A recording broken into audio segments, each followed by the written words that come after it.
지난 연말에 저희 집 딸아이가 정말 구하기 어려운 콘서트 표를 구했다면서 저희 부부를 대전 예술의 전당으로 초대를 했습니다. 그 당시에는 사회적 거리두기가 어느 정도 완화가 돼 있을 때인데, 이럴 때 엄마 아빠가 좀 우울할 때 기분도 전환하고 또 나들이도 하는 마음으로 다녀오라고 독려를 해서 그 공연에 갔습니다. 우리나라에서 젊은 피아니스트 중에 세계적으로 가장 각광받고 있는 연주자인 조성진이라는 그 피아니스트의 연주회였습니다. 클래식 라디오에서 자주 듣던 연주였지만은 그분의 그 라이브 연주는 처음 접했습니다. 인터넷으로 발매 5분 만에 매진된다는 그 소문대로 그 연주회장의 열기가 정말 대단했습니다. 그 많은 좌석을 한 자리씩 건너 앉았다고 해도 꽉 찬 느낌이었습니다. 여느 피아노 연주회가 그렇듯이 그 큰 무대 위에는요, 아무 장식도 없고 달랑 연주용 피아노 한 대만 놓여 있었습니다. 그 연주자는 바늘이 하나만 떨어져도 소리가 날 것 같은 그 엄청나게 고요함 속에서 혼자서 그 고요함의 무게를 다 감당하면서 객석에 있는 자기의 팬들에게 정말 기가 막힌 연주를 들려주었습니다. 그렇게 한 악장 또는 한 부가 끝나고 나면 객석의 관객들이 그 고요함을 깨고 자리를 박차고 일어나서 기립박수로 그 연주에 화답을 합니다.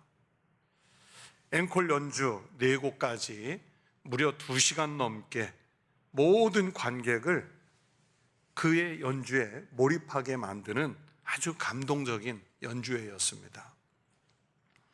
제가 그 공연을 보는 도중에도 또 그 공연을 보고 나오면서 생각을 했습니다. 그런 연주자가 아무리 세계적인 피아니스트라고 해도 객석의 관객들이 그 연주회장에서 그에게 호응하지 않고 또 조용한 침묵 속에서 경청해야 하는 그 에티켓을 만약에 객석에서 지켜주지 않는다면 그런 감동적인 연주를 할 수 없었을 것이라는 생각입니다. 그곳에서는 그렇게 지켜줘야 되는 거예요. 그렇게 해야 되는 거예요. 너무나 감동적인 자리이기 때문에 내가 소리를 좀 내야겠다, 사진을 좀 찍어야겠다, 녹화를 해야겠다, 그런 일들이 생기면 그 연주회는 망칠 수밖에 없습니다. 그래서 모두가 그 자리에서는 그 에티켓을 서로 지켜주는 거예요. 어디에 가든지 그 자리 또는 그 상황, 그 현장에 맞는 그런 룰이 있습니다. 그 룰을 서로 지켜줘야 그곳이 빛나는 자리가 될 수 있습니다. 그리고 그곳에 있는 사람들이 또는 주역이 빛날 수가 있습니다. 그런 것처럼 우리의 교회 생활, 신앙 생활도 그렇습니다. 그런 것처럼 교회는 교회 안에 질서가 있고 그리스도인은 그리스도인으로서의 삶의 방식이 있고 하나님 나라는 하나님 나라다운 양식이 있습니다. 특히 그리스도인들은 교회 안에서만 사는 것이 아니라 세상 속에 직접 들어가 사는 사람들이기 때문에 누가 봐도 저 사람이 사는 방식이 바로 그리스도인의 모습이다 라는 인식을 주어야 합니다. 그런데 과연 우리가 그렇게 살고 있는가? 교회 안의 모습과 세상에서 그리스도인으로서 세상 사람으로서 사는 삶의 방식이 일치하고 있는가? 스스로 물어야 합니다. 성도 여러분이 그리스도인으로서 세상에서 사는 방식 혹은 그 삶의 내용은 어떠신지요? 좀 구별이 되고 있습니까? 아니면 세상 사람들의 삶의 내용과 비슷하거나 똑같습니까? 우리가 그동안 무엇을 가르쳤습니까? 예수 믿고 천국만 가면 된다는 신앙을 가르쳤습니다. 예수 잘 믿으면 복을 받는다고 가르쳤습니다. 그 복이라는 것이 아주 지나치게 편향되어 있습니다. 돈을 잘 번다, 건강해진다, 세상에서 편안하게 산다, 자녀들이 출세한다, 직장에서 승진한다, 이런 것들에게만 복이 집중되어 있습니다. 일부는 맞을 수 있지만 과연 우리 기독교 신앙이 말씀하는 복들이 그런 것만 있습니까? 그렇게 한 방향만 바라보는 신앙, 그렇게 하늘만 바라보는 신앙이 과연 옳기만 하겠습니까? 그렇지 않습니다. 신앙이라는 것, 예수 믿는 것이 하늘을 바라보며 동시에 세상을 바라보고 동시에 이웃을 바라보는 것인데, 우리는 세상에서 그리스도인으로서 어떠한 삶을 살아야 하는지를 가르쳐 주지를 못했습니다. 하늘과 땅과 이웃이 조화를 이루도록 가르쳐야 했는데, 우리는 땅에서는 무조건 잘 살다가 죽은 후에는 천국에만 간다는 편향적인 신앙만 가르쳐 왔습니다. 그런 가르침 자체가 예수님의 복음에서 벗어나도 너무 벗어나 있습니다. 그래서 신앙을 빙자해서 정인이 양부모도 나오고 신천지도 나오고 BTJ도 나오는 그런 현실이 되었습니다. 주 4세기 초대교회 교부이셨던 성 어거스틴은 우리 그리스도인들은 두 개의 시민권을 가졌다고 말했습니다. 하나는 예수를 믿으면서 갖는 천국 시민권이고요, 다른 하나는 이 땅에서 자기가 태어난 나라의 국적, 그 나라의 시민권을 갖는 것이라고 했습니다. 그래서 그리스도인은 세상에서 살면서 천국을 바라보는 소망으로 살고, 그리고 이 땅에서는 시민으로서는 자기의 책임을 다하는 삶을 살도록 가르쳤습니다. 그리스도인으로서 부끄러움이 없는 삶을 살아야 한다는 것을 가르쳤습니다. 미국의 유명한 기독교 윤리학자인 리차드 니버는 우리 인간은 하나님 앞에서 책임적인 존재로 존재한다고 규정지었습니다. 그 니버가 말하기를요, 지금 나에게 무슨 일이 일어나고 있느냐, 이 일을 어떻게 해석하느냐, 그래서 그리스도인으로서 나는 그 일들에 대해서 어떻게 합당하게 응답하고 책임을 질 것이냐, 그렇게 책임을 묻습니다. 이것이 바로 니버가 말하는 책임윤리의 핵심입니다. 그리스도인으로서 세상 속에 살면서 끊임없이 자기의 책임을 묻는 삶을 살도록 요청하는 것입니다. 그런데 우리는 어거스틴의 가르침이나 니버의 가르침에 당연히 따라야 하는 그런 생활 양식을 접고 그리스도인으로서의 책임을 망각한 삶을 사는 일에 너무 익숙해지고 말았습니다. 여러분, 우리는 일단 교인이지요. 내가 교회를 다니기 시작하면 자기소개서나 또는 이력서 또는 신상 명세서를 쓸 때 종교란에 기독교 또는 그리스도인이라고 씁니다. 내가 교회를 다니기 시작하면 내가 신앙 고백을 제대로 하든 하지 않든 상관없이 사람들은 우리를 어떤 교회 교인이라고 말합니다. 그 교인이라는 호칭 속에는 내 신앙과 상관없이 그리스도인이라는 이름을 포함하고 있습니다. 교회를 다니면 당연히 그냥 그리스도인이 됩니다. 대부분의 사람들이 신앙의 정도와 관계없이 특정한 종교 영역에 들어가면 그곳에서 진지해지지요. 예를 들어서 여러분, 자기 신앙 종교가 불교가 아닌 사람, 절에 다니지 않는 사람들도요, 절 안에 들어가면 그곳이 아무리 야외여도 거기에서 담배를 핀다든지 술을 마신다든지 절간 경내에서 뛴다든지 하지 않습니다. 우리 기독교인들도 관광지 가서 어떤 큰 절에 가면 남의 종교라고 거기서 함부로 하지 않잖아요. 그래서 그 안에 들어가면 다 엄숙하기 때문에 그 사람이 어떤 신앙인인지 그 별로 구분이 되지 않습니다. 그러면 교회 안에서는 어떻습니까? 예배당 안에 들어오면 일단 다 거룩해지지요. 예배를 드리는 모습을 보아서는요, 다 그리스도인입니다. 신자 같습니다. 그런데 여기에서 괴리가 생깁니다. 예배당에서는 거룩한 신자였는데 교회 밖에서 삶의 자리에 돌아가서도 과연 그리스도인의 그 모습이 나타나느냐 하는 문제입니다. 교인이나 교인이 아닌 사람이 똑같이 싸우고, 똑같이 탐욕스럽고, 똑같이 막말하고, 똑같이 다른 사람과 비교하고, 똑같이 절망하면서 살고, 똑같이 남 탓하는 생활을 합니다. 똑같이 배려심도 없고 똑같이 베품도 없는 삶을 삽니다. 그래서 자기가 스스로 말하지 않으면 그가 그리스도인인지 아닌지 구분도 되지 않습니다. 예수님은 오늘 마태복음 5장의 산상수훈에서 우리가 어떻게 살아야 하나님의 복을 받는지 말씀합니다.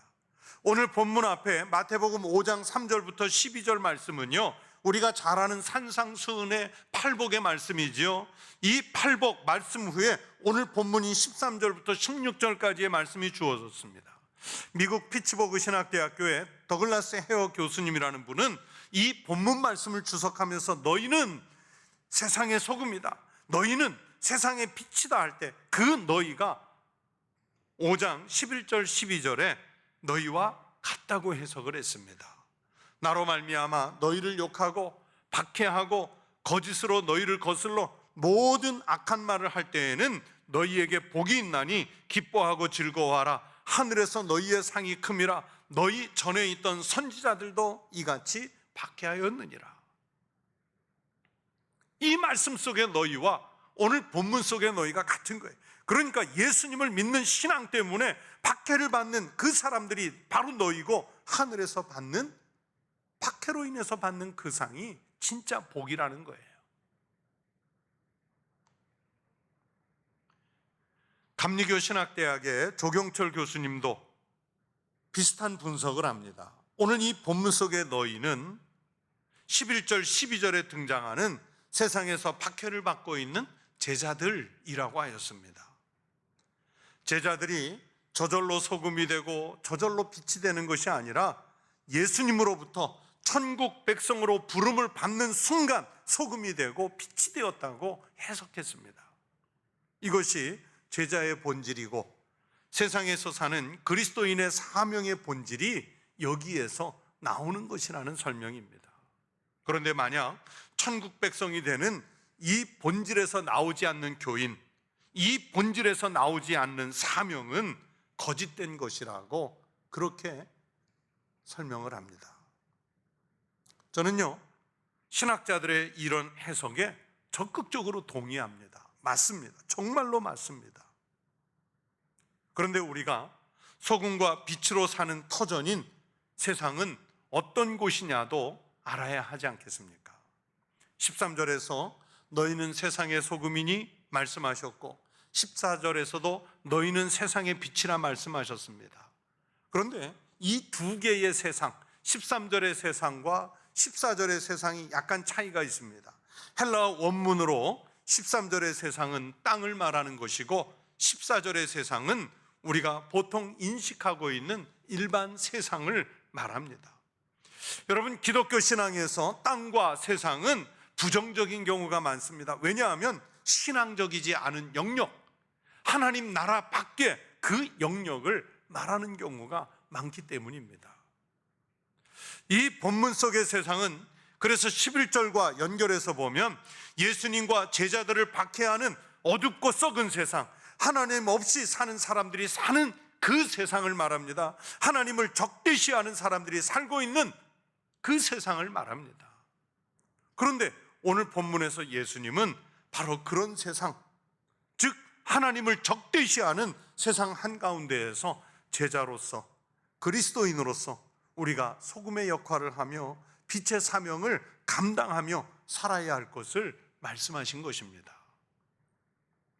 그리스도인들은 예수님에 대해서 부정적이거나 예수님에 대해서 적대적인 그런 세상, 그런 사람들 속으로 들어가서 빛과 소금으로서 세상을 구원하는 역할을 감당하면서 살라는 명령입니다. 교회가 이 세상에 존재하고 그리스도인들이 세상에 존재하는 것 자체 때문에 세상에 생명력을 갖도록 해야 합니다. 더 나아가서 세상은 제자들로 인해서 밝아지고 살아가는 맛도 나고 정결해지고 부패되지 않도록 그 유지하는 삶을 살라는 명령을 우리가 이 말씀을 통해서 주님으로부터 받고 있는 것입니다. 그런데 우리는 지금 세상에서 어떻게 비치고 있습니까? 여러분, 저는 지금 세상에서 세상 사람들이 우리를 어떻게 보느냐, 세상 사람들이 우리를 어떻게 볼까 두려워서 그 시선 때문에 이 말씀을 드리는 것이 아닙니다. 어차피 세상은요, 교회를 박해합니다. 그리스도인들에 대해서 적대적입니다. 부패한 인간의 본성 때문에 복음을 쉽게 받지 않습니다. 그러나 이런 적대적인 세상일지라도 세상이 정결하게 씻기고 더 나아가서 맛이 나는 세상이 되려면 소금이 필요하고 빛이 필요합니다. 그 소금과 빛이 바로 제자요 그리스도인입니다. 그렇게 그리스도인들이 세상에서 적대적인 세상에서 빛과 소금으로서 착한 행실을 보여야 16절에서 말씀하는 그 사람들이 하나님께 영광을 돌리는 일이 정말 겨우 생기는 것입니다. 이같이 너희 빛이 사람 앞에 비치게 하여 그들로 너희 착한 행실을 보고 하늘에 계신 너희 아버지께 영광을 돌리게 하라. 어렵게 얻는 거예요.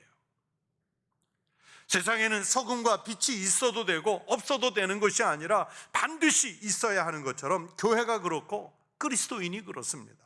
그래서 예수님의 교회와 그리스도인은 세상에 소금이나 빛의 역할을 하든지 아니면 전혀 아니든지, 그래서 세상에 그냥 함몰돼 버리든지 둘 중에 하나입니다.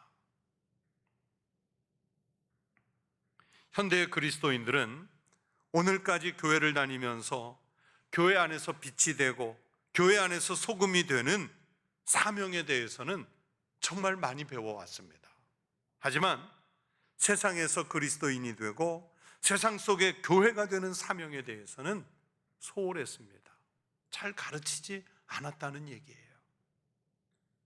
그래서 보통의 교인들은 신앙이라고 하는 것이 자기 만족을 위해서, 자기 안위를 위해서, 자기의 필요한 복을 채우는 수단으로 신앙이라는 것이, 믿음이라는 것이 존재할 때가 많습니다. 많은 그리스도인들이 생각하기를 내가 신앙생활을 그렇게 열심히 하다가도 만족이 없으면, 다시 말해 하나님이 내게 기대한 복을 주시지 않으면 실망을 하고 하나님을 떠나도 된다고 생각을 합니다. 내가 그리스도인으로서 제자로서 사는 삶에 하나님이 실망하신다는 생각을 하는 사람은 별로 없습니다. 생각해 보세요. 나는 감히 하나님께 실망해도 되고 하나님은 내게 실망하시면 안 됩니까? 우리가 언제부터 자기 마음대로 하나님께 실망해도 되는 그렇게 완벽한 신앙인이 되었습니까? 하나님께 실망했다면서, 신앙생활에서 의미가 없다면서 신앙을 포기하는 이들을 그동안 많이 봐왔습니다. 우리가 하나님을 실망시켜드리지 않는 차원을 넘어서 하나님의 영광을 땅과 세상 속에 드러내기 위해서는 빛으로, 소금으로, 박해 속에서도 그것을 지키는 삶을 주저하지 말아야 합니다. 그리스도인답지 못한 삶, 빛과 소금의 기능을 상실한 삶에서 돌이켜야 합니다. 오늘 본문 말씀 중에 요한계시록의 말씀은 이제 하나님 나라와 종말론, 심판을 다룬 요한계시록 말씀 중에서도요, 제일 끝자락의 말씀이지요. 정말 하나님의 나라가 우리 코앞에 임박했을 때의 말씀입니다. 예수님께서 마지막 때가 다가올수록 세상에서 살고 있는 사람들의 그 삶의 내용을 판단하시겠다는 말씀입니다. 불의를 행하는 자는 그대로 불의를 행하고, 더러운 자는 그대로 더럽고, 의로운 자는 그대로 의를 행하고, 거룩한 자는 그대로 거룩하게 하라. 마지막 때가 다가올수록 방치해두라는 말씀이 아닙니다. 제멋대로 살도록 놓아두라는 말씀이 아닙니다. 여러분, 사람이 자기가 살아왔던 방식을 바꾸는 것, 특별히 돌이켜 회개하는 삶을 사는 것이 결코 쉽지 않다는 것을 말씀하는 것입니다. 보세요. 흡연 때문에 폐에 이상이 생겨서 수술하고 장시간 치료를 받고 나서도 담배를 끊지 못하는 사람들이요, 부지기수입니다. 술 때문에 건강을 해쳤거나, 술 때문에 사고가 났거나, 술 때문에 음주운전 경력으로 잡혀 들어갔어도요, 그걸 쉽게 끊지 못하고 여전히 습관대로 사는 사람이 부지기수잖아요. 하물며 의의 문제, 정의의 문제, 공의의 문제는 더더욱 그렇습니다. 교회에 다닌다고 여러분, 우리가 저절로 의인이 되고, 우리가 저절로 빛이 되고, 우리가 저절로 소금이 됩니까? 교회 다니면서도 옛사람으로 사는 경우가 많다는 말씀입니다. 전혀 거룩하지 못하다는 뜻입니다. 하나님이 맡기신 사명과 책임을 다하지 못하는 생활을 계속한다는 뜻입니다. 그러나 분명히 알아야 합니다. 그런 모든 삶의 내용들을 하나님 앞에서 드러내놓고 심판을 받을 날이 있다는 말씀입니다. 그래서 요한계시록 22장 12절 오늘 본문에서 말씀합니다. 보라, 내가 속히 오리니 내가 줄 상이 내게 있어 각 사람에게 그가 행한 대로 갚아주리라. 그가 행한 대로 갚아주리라. 여러분은 하나님 앞에서 어떤 상을 기대하십니까? 그 기대하는 상이 바로 마태복음 5장에서 말씀하시는 주님의 복입니다. 편하게 살다가 받는 그런 복이 아니라 박해 중에도, 적대적인 세상 중에서도 빛으로, 소금으로 살아냈을 때 받을 수 있는 복입니다.